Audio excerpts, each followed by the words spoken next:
May nakita ka o din na landang. Tagpira din sa ni. 100 ang kilo. Landang. Paano sa napagluto? Salo mo sa ginataan na isang diniklit. Ha? Diniklit? Para mo diniklit. Dili. Kung ginataan, kahit bisan na nun na lugawon mo, lugaw. Nagata. Lugawon sa gata. Tapos, Amo lang, tipla mo asukar, amo lang. lugawon lang ina siya parang pagalugo sa bugas. Pero gataan mo. Ay, gata. Tapos mo, gataan mo. Uhugasan pa. Dilisan mo.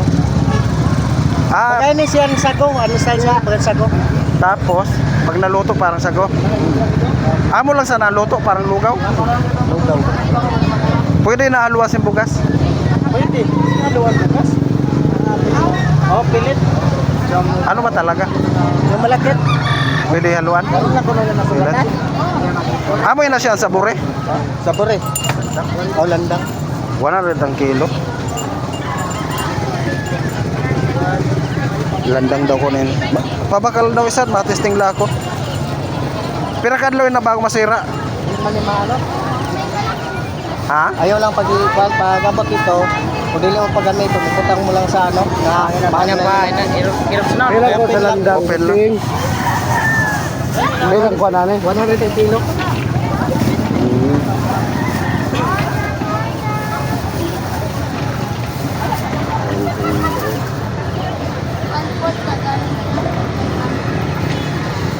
Paano yung ginakuha?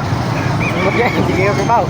May nakachat ako dati, nagatrabaho sila, parang ginatuktok nindahan lawas sa bure. Ito nga. Tapos ang bagan subo kami itong ginimo. Doble man.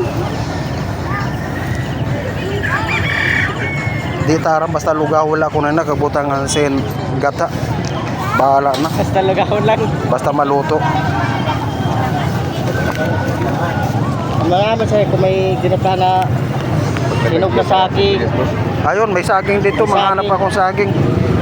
Ako, binikniton. Kalingoy. Saging lang naman pala eh. O sige.